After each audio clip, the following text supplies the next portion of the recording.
Oh yeah, finally. Finally a restriction list for the premium format, and oh damn, we have waited for this.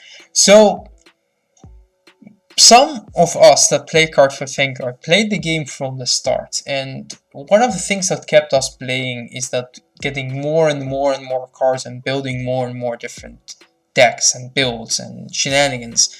And that's one of the big reasons why we enjoy the premium formats. But throughout the time, Bushiroad actually just forsaken the premium format and they didn't really do much about it.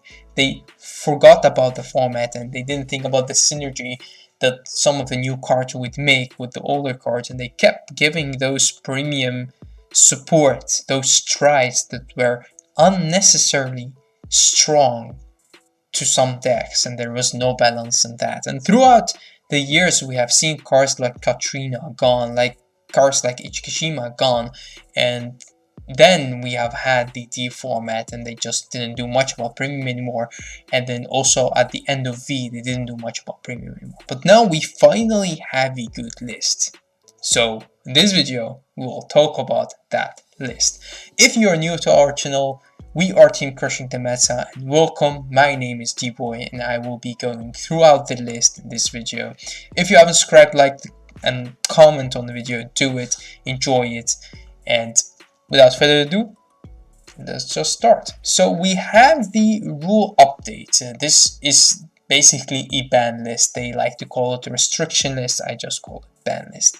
And we from Team Crushing the Meta have already made multiple videos to talk about what they could do to take out to make the format healthier, and me myself also did already send an email to Bushiroad on the issue, and I told them this and that should change, and also send them some links for videos from our biggest and favorite YouTubers and also people from the community for them to look at. And they actually answered very well. They said that they were already knew what the problem was and they were looking through ways to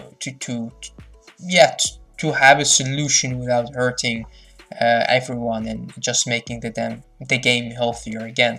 And I'm not saying that email made a big difference. I'm just saying that we already had our thoughts and we will go through that at the end of the video. But now let's just talk about the actual list. So the first cards that got restricted were the cards that you see on the screen, and it's a big list. So all of these cards you could not play anymore in your premium deck, and that's actually a big hit. So let's start from the first one. We have Zazan or Zarazan or whatever you like to call it. From the first, when this card was revealed, was introduced, it was a problematic card. And if they are doing all of these hits that you see on the screen right now, I agree with Zazan being taken out. Although I'm a big fan of Zazan, I do play Zazan as an addition to the deck, but not a deck that work around only Zazan. It's just a card to make a deck faster. I do enjoy it. I agree with it being gone. Why? Because if you're slowing the format down, then you also need to take those cards like Zazan to just keep the format slow. The next card that we have right now is Tempest Sphere, and this is actually something that I thought was not necessary, but again, the same thing as Zazan, it does make a deck faster, and I do understand it being gone. Although, I would say the card at 1 should be good as well. So my personal opinion would be to put the Tempest Sphere at 1 and take Zazan out. The next card that we have right here is of course a card that helped to make the superior ride for a DPBD deck. So this is something that we have seen foreshadows that they could take advantage of, and we also see that for Bermuda, we see that for multiple decks, that there are cards that should not be this easy to get off, and sometimes I would say this free to get off, that your opponent cannot do much about it. We have seen that with Ezel in the past and they destroyed that, so now for them to slow Shadow Paladin down, I think that's a good choice from them. I didn't think about it myself, but I think it's a good choice. Taro to 0, I would say Taro 2-1 would have been better.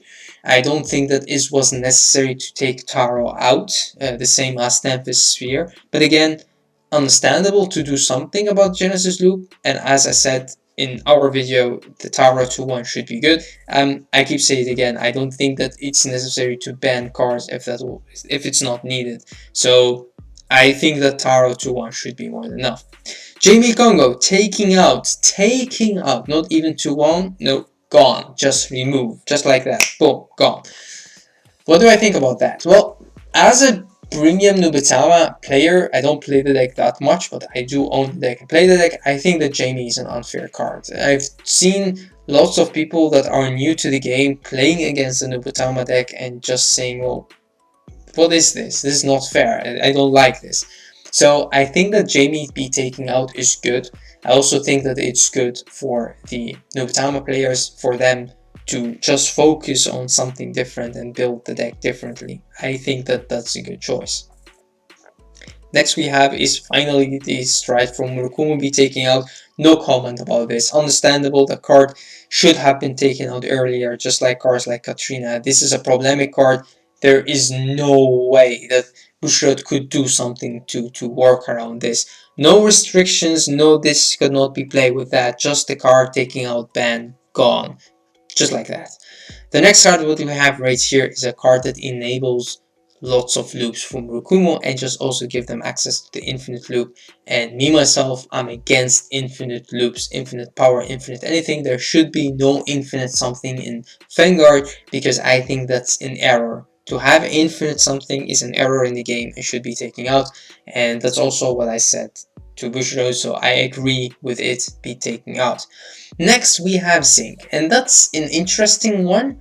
We have seen Chaos Breaker do very well in Premium, but it's not because of this card, it's because it's just such a good control deck, and also because of the new grade 3 that could take out your markers, because if you keep spamming those markers, it's actually just it will just take them out. And I think that for them to slow the deck down a little bit, to take out some of their resources give backs is good. I myself didn't think that it wasn't necessary, but I do understand it again as the other cards. We did look throughout the whole format and came up with this list, and I think that's really good. So I think it's fine to take it out. Again, at 1 would be good. I think lots of cards to put at 1 is better than take them out right away. So my opinion should be at 1, but hey, if Bushiroad want to take it out, take it out. It would not hurt the Chaos deck right away. The Chaos player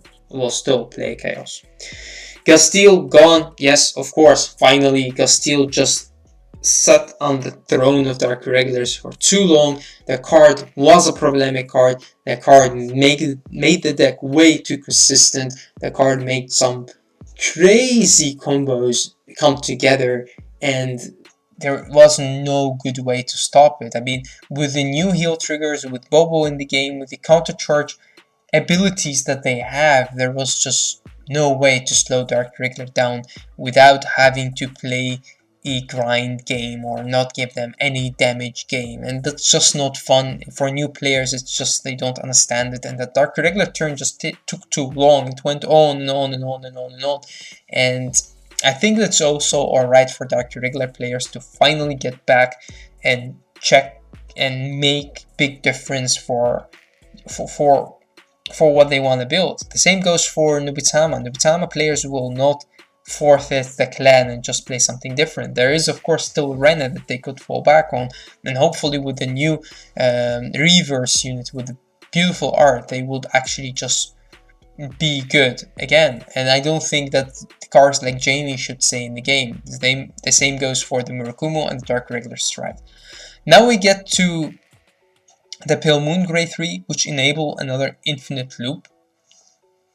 I think it's good to be taken out, same as Murakumo, the promo taken out, and now Songster taken out. I think it's good. Next we have Taurus at 0. Well, I think the same for PBD, just take out those superior rights to not have another big Ezel in the format. Was it necessary? I don't know. I think that they have done maybe some testing or did the math, and when they thought, okay, if we slow these decks down, if we destroy some of these decks, if we make this deck less strong, then other decks will be strong, like Shadow Paladin, like in this case the Bermuda Triangle decks, and for that, it being taken out, I think it's understandable. Next we have right here is the other changes that they have done in the format. So we have card choice restrictions, so you could only play one of these cards, one of these type of cards in your deck. We have, of course, the new grade 2 triple R, or double R actually, from the Dark State, if you combine it with the King of Masks Dantarian. Of course, there is an issue right there. If you haven't seen the combo, just read the 2 cards and you will understand it. Just having that big of a shield and you could easily get it out. It's just actually insane and crazy, and you could just go on and on and on with it. It's like an infinite loop, but defensively, which is kind of stupid, but it works. So yeah, it's being taken out is understandable.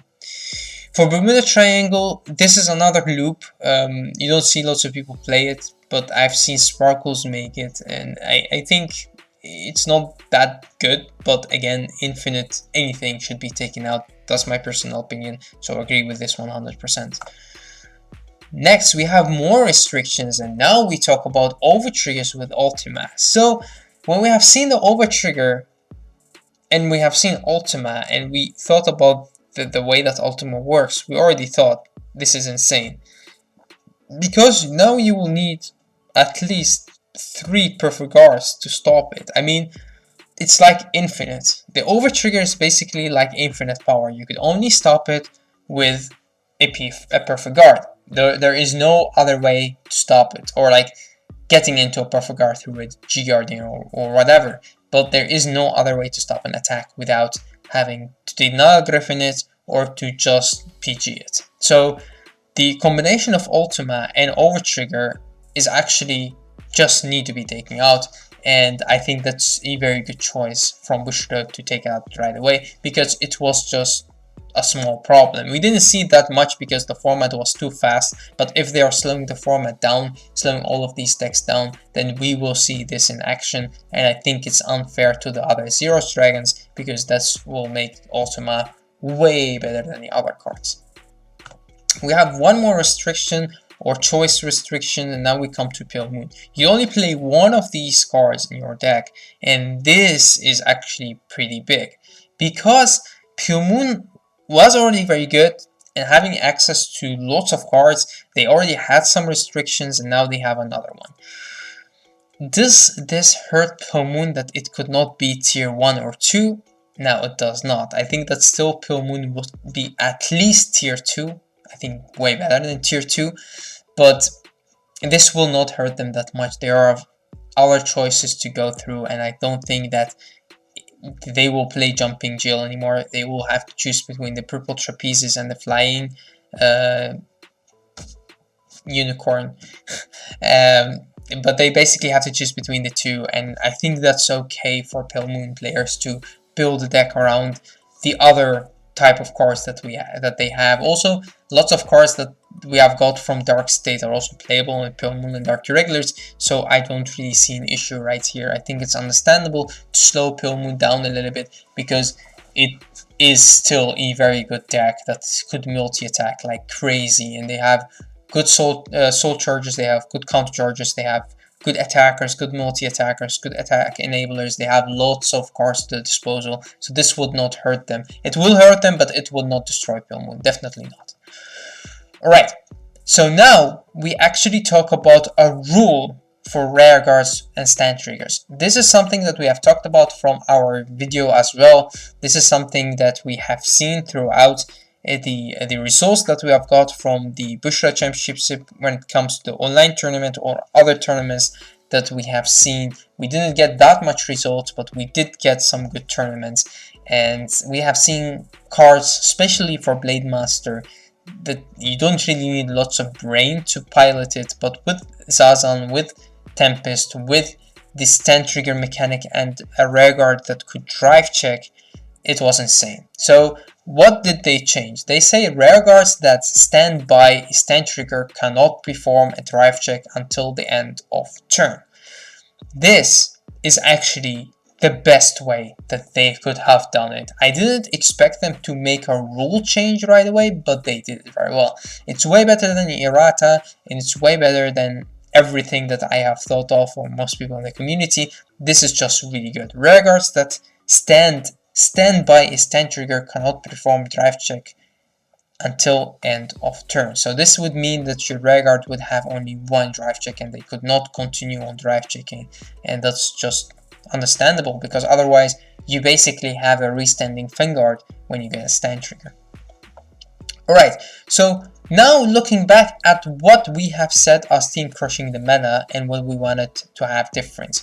For the bans, we actually said that Gastille and the Strife from Murakumo should be taken out. So that's understandable. We wanted Taro to go to 1, it actually got banned. We wanted the Overtrigger to be taken out, or this is my personal opinion. Some people do not agree with me on this, even from the team, which is team crushing the meta. But the reason why I want Overtriggers to be gone is not offensively, but defensively. When it comes to Vanguard, you have multiple clans, 24 clans, and now even more.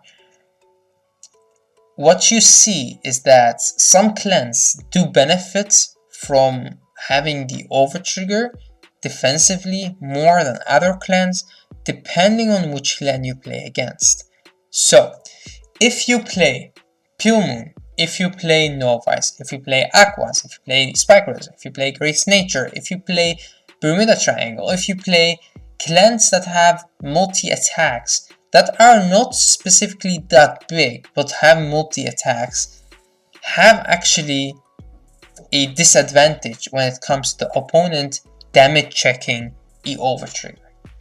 While clans that have 1 or 2 strong attacks with lots of crits and lots of power do not have the same problem, because they will hit you, and sometimes they will hit you for like 3 or 4 crits and you would die anyway, even if you got that heal trigger, which is the Overtrigger, because the Overtrigger now will only act as a heal trigger, but the power that it gives will not make that big of a difference because their Vanguard already hits you and you already have to take those damage.